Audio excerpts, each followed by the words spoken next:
مکتوب number 83 83 number مکتوب دفتر اول حصہ دوم مکتوبات امام ربانی مجلد فسانی رحمۃ اللہ تعالی.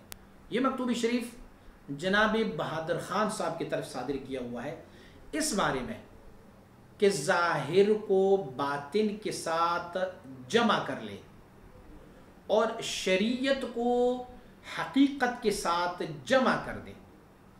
جمعیت ظاہر اور باطن کو شریعت مطہرہ اور حقیقت کے ساتھ وابستہ رکھے. دعا فرما رہے کہ اللہ رب العزت ہمیں متفرقہ تعلقات سے نجات عطا فرمائے. ہمارا مراد اور مقصد ایک ہونا چاہیے.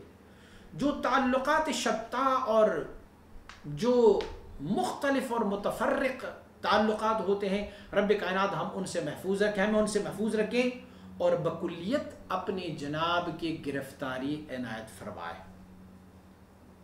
ہر جز عشقی خدائے احسن است گر شکر خوردن بود جان کندن است.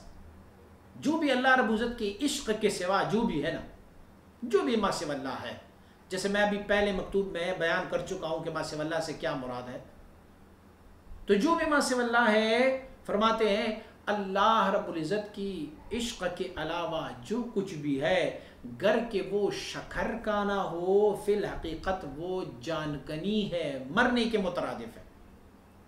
یہ سوچ رہا ہوگا میں فلاں کے گن گا رہا ہوں، فلاں کے ساتھ وابستہ ہوں، بلکہ فلاں کے گن گانے اور فلاں سے وابستہ ہونے کی وجہ سے یہ ذات سے دور ہوتا جائے گا، فلاں کی محبت نے اس کو رب کی محبت سے دور کر دیا ہے. تو بھلے بظاہر وہ میٹھا ہی کیوں نہ ہو، بظاہر وہ پیارا ہی کیوں نہ ہو، لیکن اس کو رب کی محبت سے جب دور فرماتے ہیں تو یہ ایسے ہیں جیسے وہ جان کنی کا عالم ہوتا ہے. آپ فرماتے ظاہر را بظاہر شریعت غرا آراستن و باطن را ہموارا با حق جل وعلا داشتن کار عظیم است. آپ فرماتے ہیں اپنی ظاہری شکل و صورت کو آپ ظاہری شریعت مطہرہ کے ساتھ وابستہ رکھیں.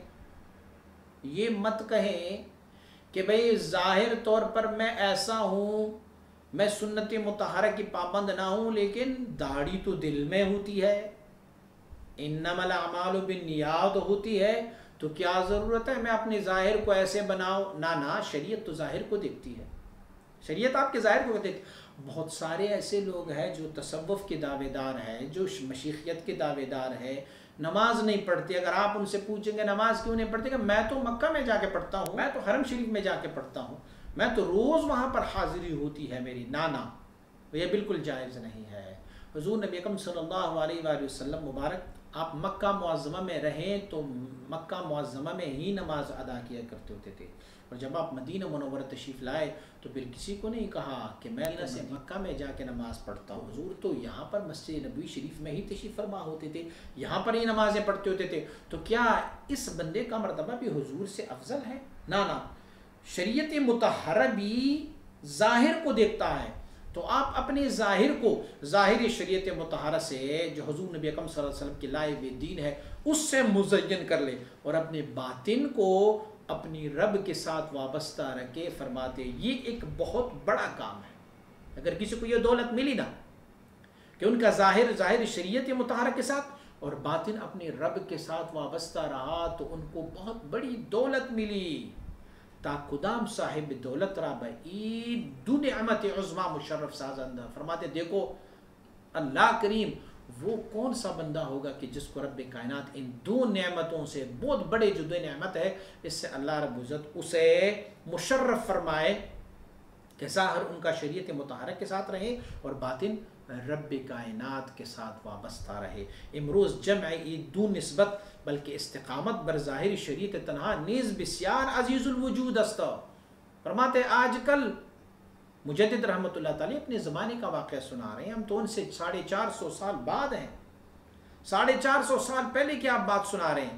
آپ فرماتے ہیں آج یہ دو نسبت کہ آپ کا ظاہر شریعت مطہرہ کے ساتھ رہے اور باطن جو ہے وہ اپنے رب کے ساتھ رہے. فرماتے ہیں بلکہ یہ محال ہو چکا ہے، بلکہ صرف ظاہر شریعت پر عمل بھی بہت عزیز الوجود ہو گیا ہے، قلیل الوجود ہو گیا. بہت کم لوگ ہیں. دعوے تو بڑے کرتے ہوں گے، علامہ ہے، مفتی ہے فلاں ہے، لیکن شکل دیکھیں گے ان کا تو شریعت کے مخالف ہوگا، دین کی مخالفت ہوں گے۔ تو آپ فرماتے ہیں باطن کو تو چلو، باطن تو جیسے بھی ہے ویسے ہیں۔ آج کل تو دور یہ ہوا ہے کہ ظاہر کو بھی شریعت مطہرہ سے وابستہ نہیں رکھتے، وہ بھی بہت کم لوگ ہیں جو ایسے کرتے ہیں۔ اور فرماتے ہیں اعز من الکبریت الاحمر، جیسے کہ سرخ گندک نایاب ہو چکا ہے، ایسے یہ کام بھی نایاب ہو چکا ہے کہ ظاہری شریعت کو بھی لوگوں نے چھوڑ دیا ہے، باطن تو چھوڑ دے، ظاہری شریعت بھی جیسے سرخ گندک غائب ہو چکا ہے اور کم مل رہا ہے، ایسی ہی آج کل شریعت مطہرہ پر عمل اور ظاہر کو شریعت مطہرہ پر آراستہ اور وابستہ رکھنا اور باطن کو اللہ رب العزت کے ساتھ وابستہ رکھنا، یہ بالکل عزیز الوجود ہو گیا ہے۔ حق سبحانہ و تعالیٰ از کمال کرم خود استقامت بر متابعتی سید الاولین والآخرین ظاہراً و باطناً کرامت فرمایا۔ اللہ رب العزت ہمیں اور آپ کو اپنی کرم سے پروردگار عالم استقامت عطا فرمائے شریعت مطہرہ پر عمل کرنے اور متابعت سید الاولین والآخرین ظاہراً اور باطناً، اس پر ہمیں استقامت نصیب فرمائے۔